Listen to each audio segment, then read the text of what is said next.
Hey yo, it's your Uncle Step Bro, and a lot of you have seen the TikTok thing going around. I think it was started on TikTok about the great lock-in of 2025. And so, this channel is about becoming a better man or becoming a better person in general. So I want to talk to you about that and break down about 5 steps that will help you accomplish this great lock-in, and talk to you about what the great lock-in is. So, we're in August. We're towards the end of August, but that still gives us over 4 months of chance to improvement and chance to build ourselves into closer to the person that we want to be. What the great lock-in is putting excuses to the side and focusing on a couple of goals that you've been wanting to achieve. I'm driving, you gotta make sure I don't want to hit nothing. I don't want to hit nothing with my car anyway, you know what I'm talking about? But anyway,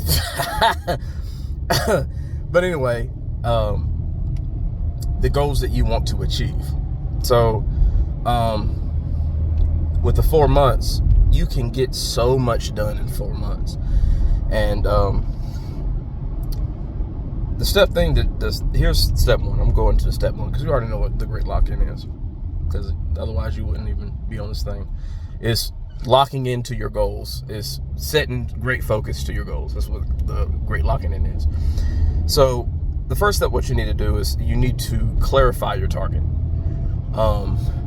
And when you're locking in, you could have multiple things that you want to achieve, or you can focus in on one particular goal. And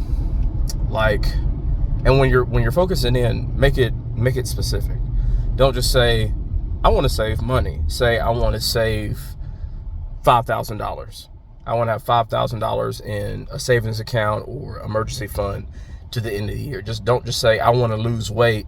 Say, I want to lose 20 pounds by the end of the year. You know what I'm saying? Give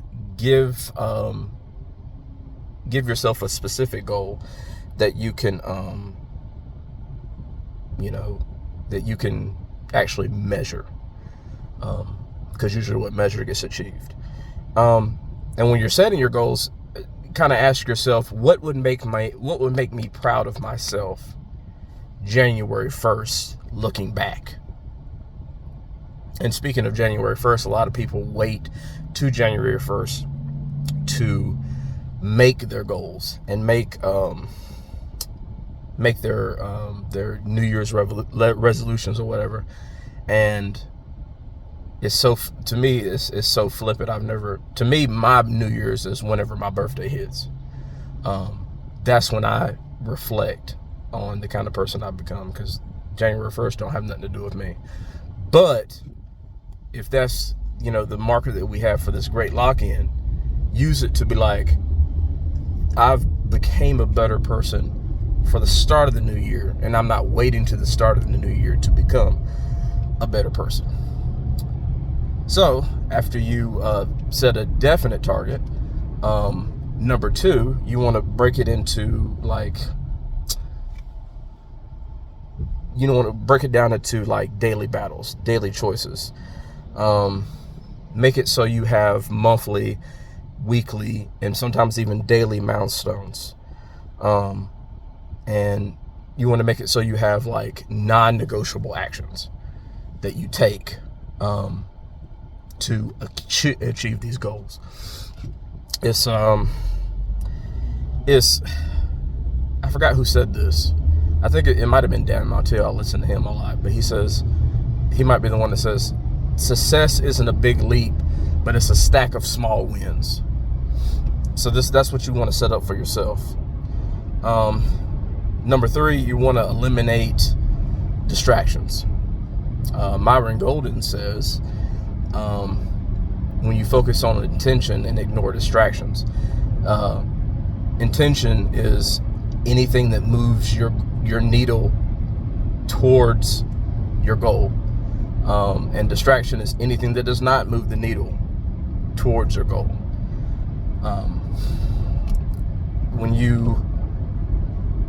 I think this is a combination of Dan Martell and Alex Hormozi, but they talk about that a lot of times being successful is not what you do, it's what you don't do. It's cutting out the things that distract you from doing what you need to do. Because a lot of us, and myself included, are actually on the right path. We're actually doing the things that we need to do, but we're doing a lot of things that we don't need to do that also take up our time and take up our energy.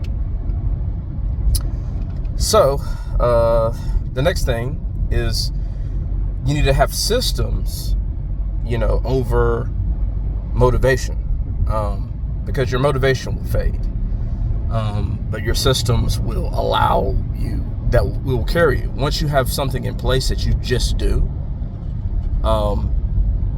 it will take you to your goals faster. An example, for me, going to the gym 3 times a week is not negotiable. It's just something I do. Like, it's not something I think about. And I have a minimum of 3 times a week for a minimum of an hour a day. So even though I work a 12-hour night shift, when I get off 7 o'clock in the morning, Tuesday morning, that's day 1 guaranteed. And then Wednesday is day 2 guaranteed. And then day 3 is negotiable. I'm heading to the gym right now. It's Friday. I didn't do yesterday, but I'm doing today. This will be my 3rd day for the week. Now, if I decide to do a 4th day, that's my prerogative.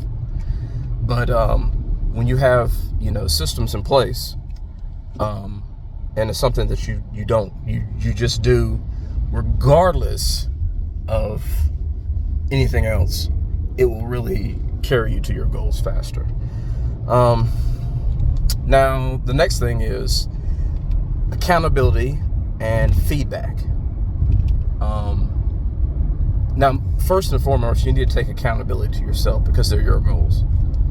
Unless it's something that includes somebody else, like if let's say your business made a lot of money and you was going to share it with your family.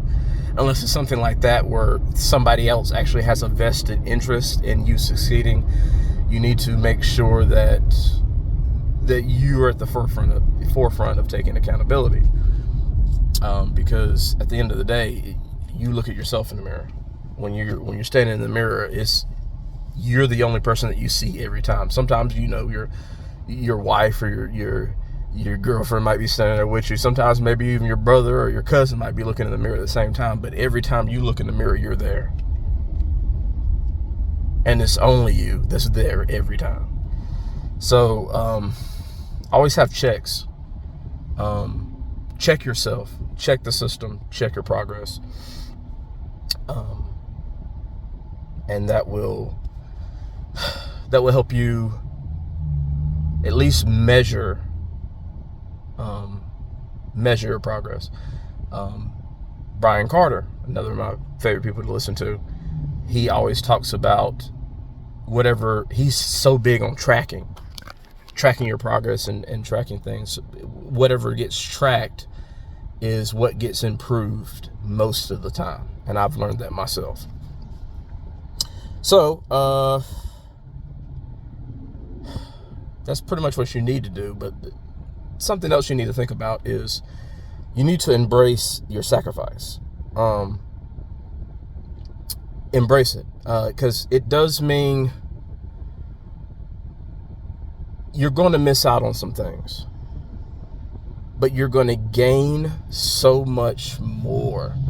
I remember when I was trying to get out of debt and I had $23,000 of debt, and one of the stipulations I had on myself, and I kind of did the Dave, Ramsey method, which was deer in the headlights, stone cold focus on your debt. So I had a stipulation. I love to travel, and I had a stipulation: is no more vacations until I'm out of debt. And it took me. That was such a big stipulation for me. I was able to wipe out $23,000 worth of debt in 14 months. I was cutting back on my eating. Of course, I didn't do hardly anything recreational that wasn't free. But I missed out on a lot of things. Putting $23,000 to something, for me, because I'm not yet rich, was a big thing. But the payoff is absolutely being debt free and just stacking money on top of myself to build my net worth is absolutely incredible. I'm able to put, $400 a week to my savings and investments, and that instead of paying off debt, which is an incredible feeling. So that's something you got to think of.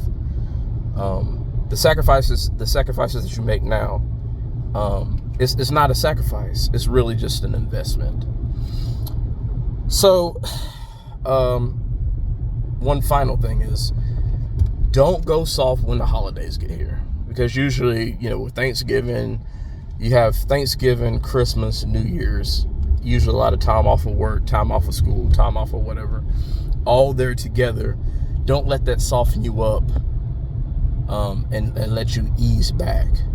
Use that time when you have more time to relax.